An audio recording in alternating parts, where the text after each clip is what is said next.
या दुनिया से कोई भी आता है, वो दिल्ली के स्कूल देखने जाता है, दांतों तले उंगली दबा लेता है कि ऐसे भी सरकारी स्कूल हो सकते हैं। अस्पताल देखने जाता है, सरकारी अस्पताल, बड़ा आश्चर्यचकित होता है कि ऐसे भी सरकारी अस्पताल हो सकते हैं। मोहल्ला क्लिनिक देखने जाता है, फिर जनता से बात करता है तो जनता कहती है यहाँ पे 24 घंटे बिजली आती है और जीरो बिल आते हैं। लोग दिखाते हैं जीरो बिल। 75 साल हो गए आज़ादी को, आज तक देश में किसी भी राज्य में किसी के भी जीरो बिल नहीं आए। पहली बार जीरो बिल आ रहे हैं कि 24 घंटे बिजली आती है और जीरो बिल आते हैं। फिर जब वो दिल्ली में घूमता है तो सड़कों पे चारों तरफ गंदी गंद, गंदगी गंदगी, कूड़े के पहाड़। बहुत दुख होता है कि हम दिल्ली को साफ नहीं कर पाए। बहुत मन होता है कि काश अगर हमारे पास एमसीडी होती तो हम दिल्ली को साफ कर देते। 15 साल से इनके पास एमसीडी थी, इन्होंने नहीं किया, और अब ये लोग चुनाव भी नहीं करा रहे।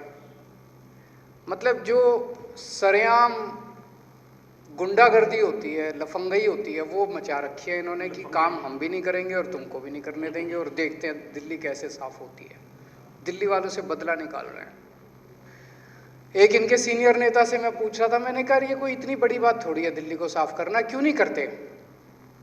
कहते दिल्ली के सफाई कर्मचारी कामचोर हैं। बीजेपी वाले कहते हैं कि दिल्ली के सफाई कर्मचारी कामचोर हैं। दिल्ली के सफाई कर्मचारी कामचोर नहीं है, तुम चोर हो, तुम डाकू हो। पहले इसी तरह की गंदी गंदी भद्दी गालियां ये लोग टीचरों को दिया करते थे, सरकारी टीचरों को, डॉक्टरों को दिया करते थे। कहते थे दिल्ली के टीचर पढ़ाते नहीं है, निकम्मे हैं। टीचर आते हैं, पेड़ों के नीचे बैठे रहते हैं। वही टीचर हैं, हमने तो टीचर बदले नहीं। 60,000 टीचर हैं, वही टीचर हैं, हमने तो बदले नहीं, और इन्होंने क्रांति करके दिखा दी। वही डॉक्टर हैं, वो तो हमने बदले नहीं, इन्होंने हम क्रांति करके दिखा दी। एक बार एमसीडी हमारे हाथ में आ जाए, यही सफाई कर्मचारी है, पूरी दुनिया के अंदर ये सफाई कर्मचारी दिल्ली का नाम रोशन कर।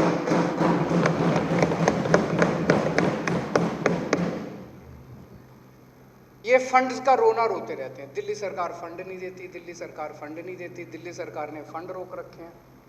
हमने सारे फंड दे दिए, पर चलो मान लिया, पर अब तो केंद्र के अंडर में आ गई एमसीडी, अब तो हमारा फंड देना बनता ही नहीं है। अब तो सारा फंड केंद्र ने देना है, सेंटर ने देना है। सेंटर जब बिल लाई थी तो बोले थे भाई दिल्ली सरकार ने बड़ा सौतेला व्यवहार कर रखा है, अब हम अपने अंडर में ले रहे हैं। सेंटर ने अपने अंडर में ले, अब ले लो फंड। अब हमारे पास किस लिए आ रहे हो, अब किस लिए गाली दे रहे हो? अब तो कुछ करके दिखा दो, अब सेंटर से लाओ फंड।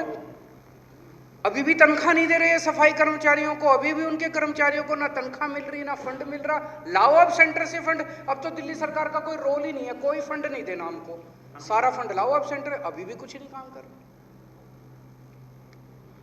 ये चुनाव नहीं कराएंगे। क्यों नहीं कराएंगे? एक पिक्चर आई थी अमिताभ बच्चन की, दीवार, देखी होगी आप सबने। उसमें अमिताभ बच्चन और शशि कपूर आपस में बात कर रहे हैं। मेरे पास क्या है? अमिताभ बच्चन कहता है तेरे को क्या मिला अपने असूलों से? मेरे पास धन है, दौलत है, ऐश्वर्य है, बंगला है, गाड़ी है, तेरे पास क्या है? शशि कपूर कहता है मेरे पास मां है। आज ये बीजेपी वाले धमकी दे रहे हैं दिल्ली के लोगों को, सरेआम धमकी दे रहे हैं दिल्ली के लोगों को। कहते हैं हमारे पास ईडी है, इनकम टैक्स है, सीबीआई है, दिल्ली पुलिस है, सारी दौलत है, इतने बड़े बड़े हर डिस्ट्रिक्ट में ऑफिस हैं, तुम्हारे पास क्या है? तो दिल्ली की 2 करोड़ जनता एक साथ बोलती है हमारे पास हमारा बेटा केजरीवाल है।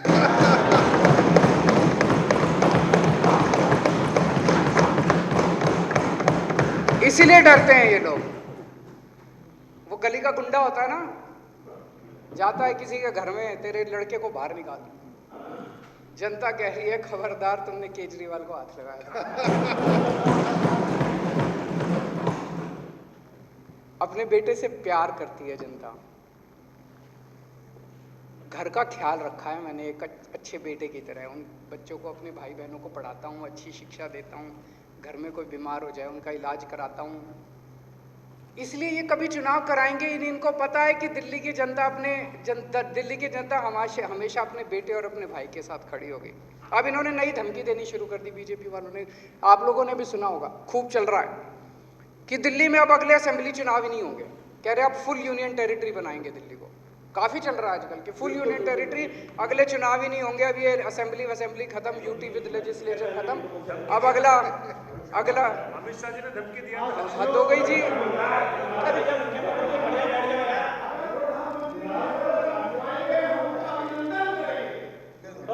ये लो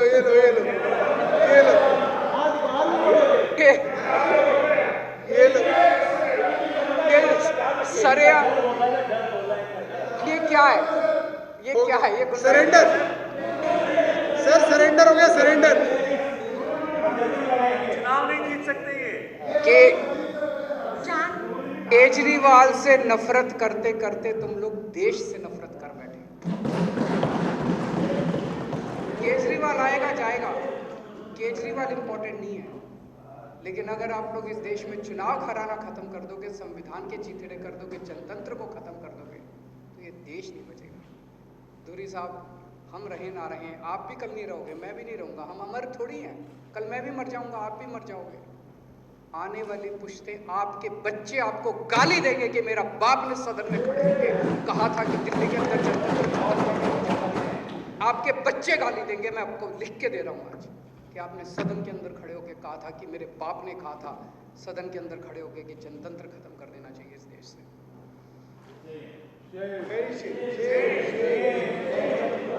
आज देश में हमारे कट्टर विरोधी भी खुलेआम, चाहे जो मर्जी कह लें, प्राइवेट में बैठो तो कहते हैं यार लोग तो ईमानदार हैं, कट्टर ईमानदार हैं ये लोग, भ्रष्टाचार नहीं करते, पैसे नहीं खाते।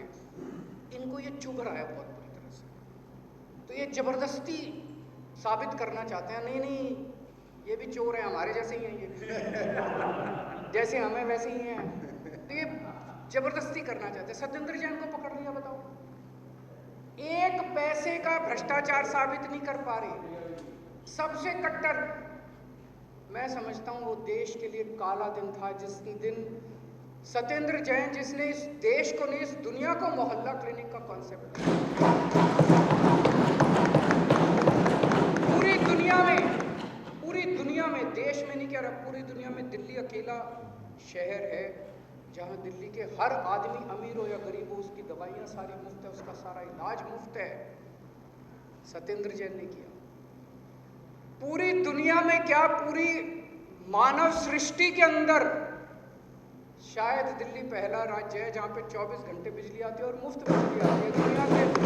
दुनिया के किसी कोने में मुफ्त बिजली नहीं आती जी। सत्येंद्र जैन ने किया, सत्येंद्र जैन ने किया। ऐसे आदमी को उठा के ये लोग जेल में डाल देते हैं केवल इसलिए कि वो साबित करना, कहना चाहते हैं दुनिया को, पर कोई मान ही नहीं रहा इनकी। सत्येंद्र जैन को जेल में डाल दिया, फिर भी लोग कहते हैं यार लोग तो ईमानदार हैं, फिर भी राजेंद्र नगर हार गए। अब कह रहे हैं अब कह रहे हैं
अब सदन से शांति बनाकर रखे। विदुड़ी जी सुबह आप भी कुछ कह रहे थे, और कम से कम वो ज्ञान अपने साथियों पर लागू करें, फिर बाकियों से बाद में उम्मीद करें।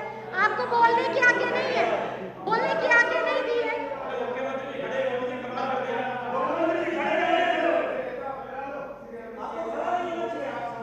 त्रिपाठी जी शांत। अब ये लोग धमकी दे रहे हैं कि अगस्त के अंत तक मनीष सिसोदिया को ये गिरफ्तार करेंगे।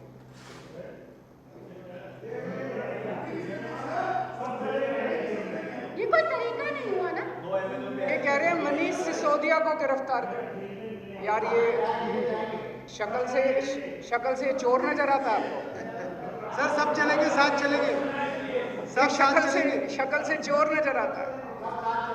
दिल्ली के 18 लाख बच्चों का भविष्य बनाया है इसने।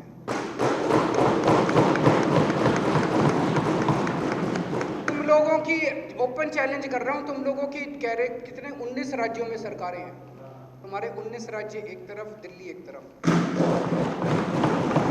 चैलेंज कर लो। 10 स्कूल तुम्हारे हम दिखाते हैं, 10 स्कूल तुम्हारे। अभी आए थे बीजेपी के वो गुजरात से आए थे, गुजरात वाले आए थे देखने। गुजरात वाले, गुजरात की एक 22 नेताओं की, बड़े बड़े नेताओं के, पूर्व शिक्षा मंत्री फलाना ढिमका, सारे बड़े बड़े नेता आए थे देखने गुजरात के। बोले हम पोल खोल के आएंगे। हमने स्वागत किया उनका, और स्वागत करके हमने कहा भाई आओ देखो। वो देख के आए खुद ही, हम नहीं गए उनके साथ, खुद ही देख के आए। फिर उन्होंने कहा 3 बजे आज प्रेस कॉन्फ्रेंस है, प्रेस कॉन्फ्रेंस करेंगे। फिर प्रेस कॉन्फ्रेंस भी नहीं की। फिर बोले ना यहाँ नहीं करेंगे, गुजरात जाके करेंगे। गुजरात जाके भी नहीं करी प्रेस को, कुछ मिला ही नहीं उनको, कोई कमी नहीं मिली। ऐसा आदमी जिसने 18 लाख बच्चों का भविष्य बनाया हो, उसको तुम भ्रष्टाचारी कहोगे और उसको जेल डालोगे, ये तो देश के लिए काला दिन होगा। और ये छोड़ो, पता नहीं हमारे अभी तक कितने 20-22 एमएलए को तो जेल भेज चुके हैं। अब कुछ हमानत के खिलाफ भी नोटिस कर रखा है, आतिशी के खिलाफ भी नोटिस कर रखा है, कादियान के खिलाफ भी नोटिस कर रखा है, FIR दर्ज कर रखी हैं 2-4 की संजीव झा के खिलाफ, और एक और आ जाए मुकेश अहलावत के खिलाफ कर रखा है, और भी कई और कर लो गिरफ्तार। मतलब जब वो 22 नहीं टूटे, उनके जितने जजमेंट आए सारों में बरी कर दिया, और कोर्ट ने ऐसा लताड़ा इन लोगों को कि भाई ये क्या झूठे झूठे केस कर रहे हो, फिर भी अकल नहीं आई इनको, और कर लो। और अब तो इन्होंने हद कर दी। अभी तक तो ये मंत्रियों को और एमएलए को, अब हमारे कार्यकर्ताओं को इन्होंने, ईडी ने पिछले हफ्ते 3 दिन तक रोज 10-10 घंटे तक हमारे एक ऐसे कार्यकर्ता को सम्मन करके बुलाया जिसका नाम आप में से कोई नहीं जानता। मेरे को पता चला, मैंने पूछा भाई अपना ये कार्यकर्ता कौन है। 10-10 घंटे तक रोज ईडी ने बिठा के उसको इंटेरोगेशन करा। पता नहीं किसी फर्जी मामले में, सत्येंद्र जैन वाले किसी फर्जी मामले में कोई फर्जी मामला बना रखा है। ईडी के एक 10-10 घंटे बेचारे को ना खाने को दिया ना पानी दिया। आज इस सदन के माध्यम से मैं अपने सारे आम आदमी पार्टी के एमएलए, मंत्री, सारे कार्यकर्ताओं को, जितने आम आदमी पार्टी के देश भर में कार्यकर्ता हैं, उनको मैं अपील करना चाहता हूं, अपने अपने घर में कह दो और तैयार हो जाओ जेल जाने के लिए।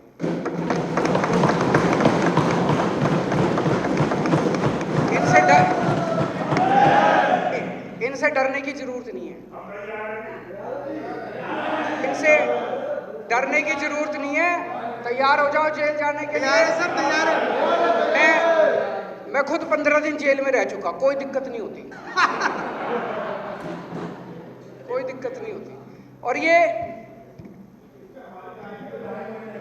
मेरे को बोल लेने विदुड़ी। और इनकी जांच कैसे होती है, सीनियर है, क्या फर्जी जांच है, इसकी मैं एक कहानी सुनाना चाहूंगा कि इनकी जांच कैसे होती है। एक बार 3 देशों की पुलिस, उनमें कंपटीशन हुआ। भारत की पुलिस, अमेरिका की पुलिस और इंग्लैंड की पुलिस। बताता हूं। तो कंपटीशन ये था भाई, कौन से देश की पुलिस सबसे जल्दी चोर को पकड़ लेती है। तो पहले अमेरिका की पुलिस आई, उनको कहा गया ये फलाना फलाना चोर है, इसको पकड़ो। 2 दिन में चोर को पकड़ के ले आए। फिर इंग्लैंड की पुलिस आई, उनको कहा गया भी चोर को पकड़ो, वो एक दिन में चोर को पकड़ के ले आई। फिर भारत का नंबर आया, बीजेपी वाले आ गए, बोले जी तुम्हारी पुलिस, बोले बस हम ही हैं।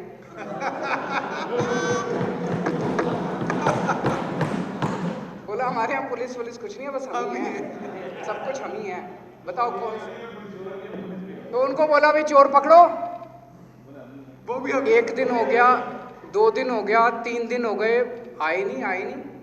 तो सारे अमेरिका वाले, लंदन वाले, वो सारे ढूंढने निकले भाई कहाँ रह गए ये भाजपा वाले। तो देखा एक जगह एक आम आदमी पार्टी के कार्यकर्ता को पकड़ रखा और पीट के बोल रहे हैं बोल मैं चोर, बोल मैं चोर, बोल मैं चोर। ऐसे इनकी जांच होती है। दोस्तों, पूरे देश के अंदर आज एक एक करके सारे पार्टियां टूटती जा रही हैं, सारी पार्टियां झुकती जा रही हैं, सारी पार्टियां गिरती जा रही हैं। इन्होंने सबको तोड़ लिया। आज पूरा देश आपकी तरफ देख रहा है, पूरा देश आम आदमी पार्टी की तरफ देख रहा है। केवल आम आदमी पार्टी है, आम आदमी पार्टी अकेली है जिससे इनकी पैंट गीली होती है। केवल आम आदमी पार्टी है जिससे इनके टॉप के दोनों नेता डरते हैं। तुम सारे मत टूटना किसी भी हालत में। अभी मैं गुजरात से वापस आ रहा था, मेरे बगल में एक आदमी बैठा था, गुजरात का था। उसने मेरा हाथ पकड़ लिया कस के और मुझे कहता है कि सर कुछ भी करो, गुजरात को बचा लो इनसे। मैं सोच रहा था कि कितनी उम्मीद है लोगों को हम लोगों से, कितनी ज़्यादा। मैंने उसको बोला यार तुम लोग कुछ क्यों नहीं करते? कहता सर सारे डरे हुए हैं, सब डरे हुए हैं, किसी की हिम्मत नहीं होती इनके खिलाफ बोलने की, सबको डरा रखा है। आज का ये दौर जो चल रहा है हमारे देश के अंदर, ये इतिहास में काले अक्षरों से लिखा जाएगा। और जब ये इतिहास के अंदर काले अक्षरों से लिखा जाएगा, उस वक्त तुम लोगों का नाम स्वतंत्रता सेनानी के रूप में लिखा जाएगा। उस वक्त सतिंदर जैन का नाम स्वतंत्रता सेनानी, मनीष सिसोदिया का नाम, संजीव झा का नाम, जितने तुम जेल गए हो सबका नाम। आज के जमाने के तुम सारे भगत सिंह हो, मरने के लिए कटने के लिए तैयार रहना।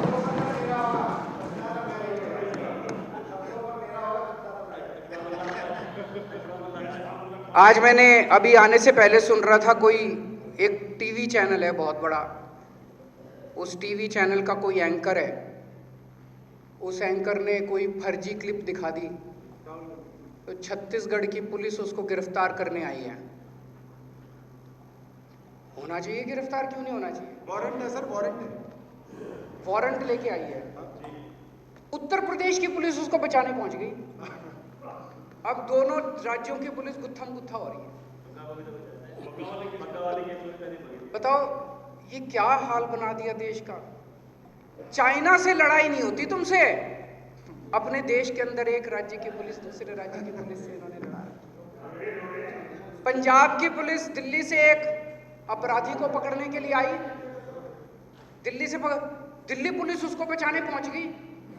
तो ये क्या हाल बना दिया, एक राज्य की पुलिस दूसरे राज्य, हम सारे आपस में लड़ेंगे क्या बैठ के?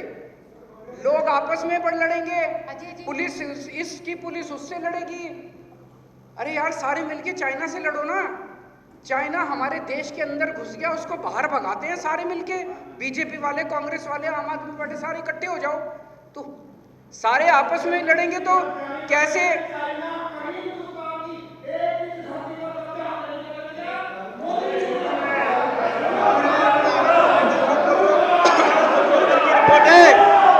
दुनिया भर की रिपोर्ट है।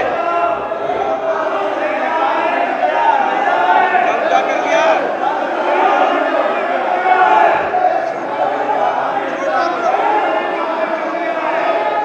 विदुड़ी जी क्या बोल रहे हैं? विदुड़ी जी झूठ बोल रहे हो, झूठ बोल रहे हो विदुड़ी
बैठिए आप लोग, बैठिए। नरेश यादव जी बैठिए, बैठिए, बैठिए आप लोग। वाजपेयी जी बैठना है तो आप आराम से बैठिए, नहीं तो फिर आप जा सकते हैं। नहीं, आप बैठिए आराम से, शांति से।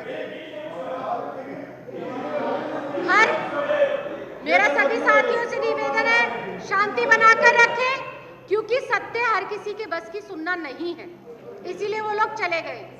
मुख्यमंत्री जी, सच हर किसी से बर्दाश्त नहीं होता।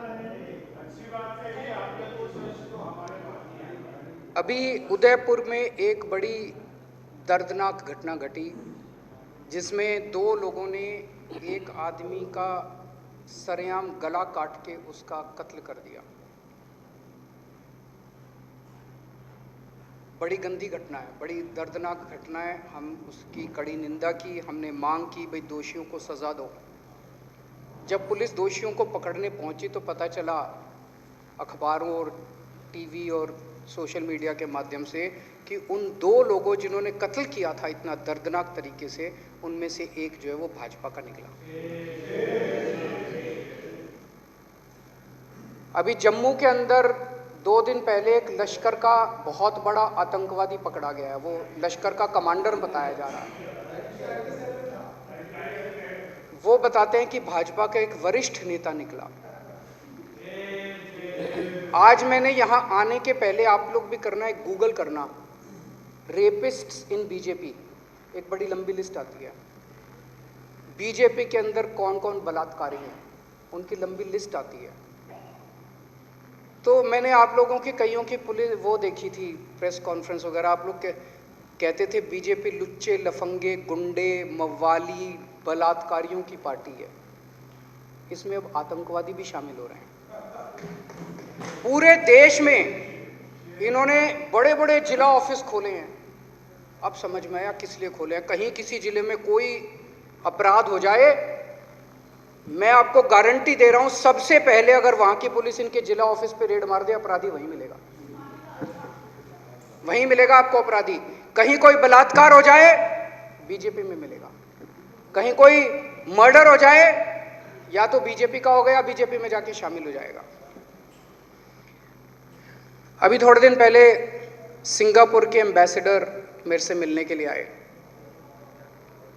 उन्होंने कहा जी आपने दिल्ली के अंदर बहुत शानदार काम किया है। उनको सारा काम पता था अपना। उन्होंने बिजली, पानी, शिक्षा, स्वास्थ्य, स्कूल, अस्पताल, सबका जिक्र किया। उन्होंने कहा जी आप सिंगापुर सरकार की तरफ से मैं आपको इनवाइट करता हूँ, आप सिंगापुर आएँ। और सिंगापुर में हमने दुनिया भर के सारे शहरों के मेयर, मुख्यमंत्री अलग अलग शहरों के बुला रखे हैं आपको सुनने के लिए।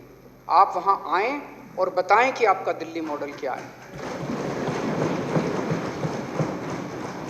मैं समझता हूँ ये तो देश के लिए गर्व की बात है। पूरी दुनिया सुनती कि दिल्ली मॉडल क्या है, पूरी दुनिया सुनती कि भारत के लोगों ने किस तरह से, दिल्ली के लोगों ने किस तरह से अपने स्कूल, अस्पताल अच्छे कर दिए। इन्होंने मेरी सिंगापुर वाली फाइल रोक के बैठ गए, सिंगापुर नहीं जाने दे रहे।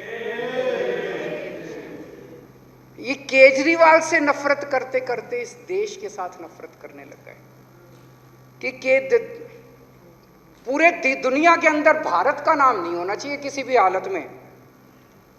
हर चीज में मिलेनिया ट्रंप आई, मिलेनिया ट्रंप ने भी सुना था वहां पे कि इंडिया के अंदर दिल्ली में सरकारी स्कूलों में बहुत अच्छा काम हुआ है। मिलेनिया ट्रंप 2 साल पहले डोनाल्ड ट्रंप जब आए थे, उनके साथ उनकी धर्मपत्नी मिलेनिया ट्रंप भी आई थी। मिलेनिया ट्रंप ने आके बोला मैं तो दिल्ली सरकार के स्कूल देखूंगी। तो मोदी जी ने बहुत समझाया, बहन मान जा, तेरे को मैं अच्छा प्राइवेट स्कूल दिखा देता हूँ। नहीं मानी। बोले तेरे को मैं केंद्र सरकार का कोई स्कूल दिखा देता हूँ, हमारे दूसरे कोई राज्यों का स्कूल। नहीं मानी। बोली मैं तो केजरीवाल के स्कूल में जाऊंगी। अच्छी बात है, देश का नाम होता है।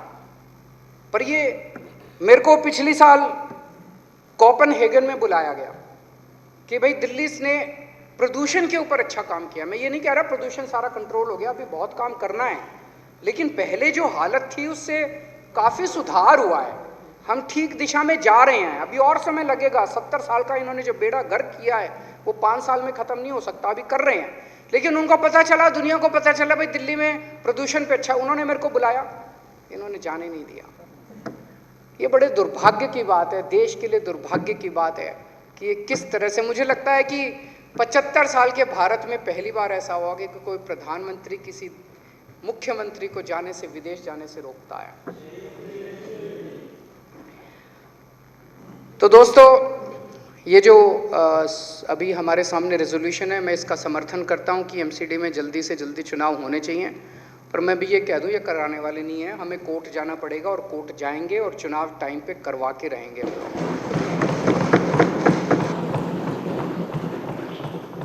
बहुत बहुत धन्यवाद।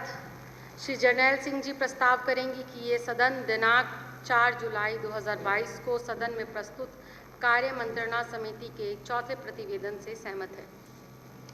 अध्यक्ष महोदया, मैं प्रस्ताव करता हूं कि यह सदन दिनांक 4 जुलाई 2022 को प्रस्तुत कार्य मंत्रणा समिति के चौथे प्रतिवेदन से सहमत है।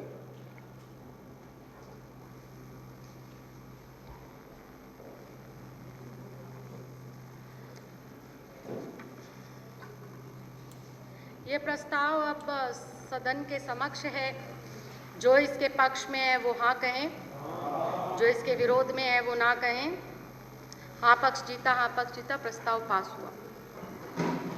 अब सदन की कार्यवाही को अनिश्चितकाल तक के लिए स्थगित करने से पहले मैं सदन के नेता एवं माननीय मुख्यमंत्री श्री अरविंद केजरीवाल जी, माननीय उप मुख्यमंत्री श्री मनीष सिसोदिया जी, सभी मंत्रीगण, माननीय नेता प्रतिपक्ष श्री राम सिंह विदुड़ी जी तथा सदन के सभी साथी सदस्यों का हार्दिक आभार प्रकट करती हूँ। इसके अलावा सत्र के संचालन में सहयोग देने के लिए विधानसभा सचिवालय तथा दिल्ली सरकार के समस्त अधिकारियों एवं कर्मचारियों के साथ साथ विभिन्न विभागों और सुरक्षा एजेंसियों तथा मीडिया के सभी साथियों का धन्यवाद करती हूँ। अब मैं माननीय सदस्यों से अनुरोध करती हूँ कि वे राष्ट्रगान के लिए खड़े हों। जन गण मन अधिनायक जय हे भारत भाग्य विधाता, पंजाब सिंधु गुजरात मराठा द्राविड़ उत्कल गंगा, विंध्य हिमाचल यमुना गंगा उच्छल जलधि तरंगा, तब शुभ नामे गावे, तब शुभ आशीष मांगे, गाहे तब जय गाथा। जन गण मंगलदायक जय हे भारत भाग्य विधाता, जय हे जय हे जय हे जय जय जय जय हे। अब सदन की कार्यवाही अनिश्चित काल तक के लिए स्थगित की जाती है।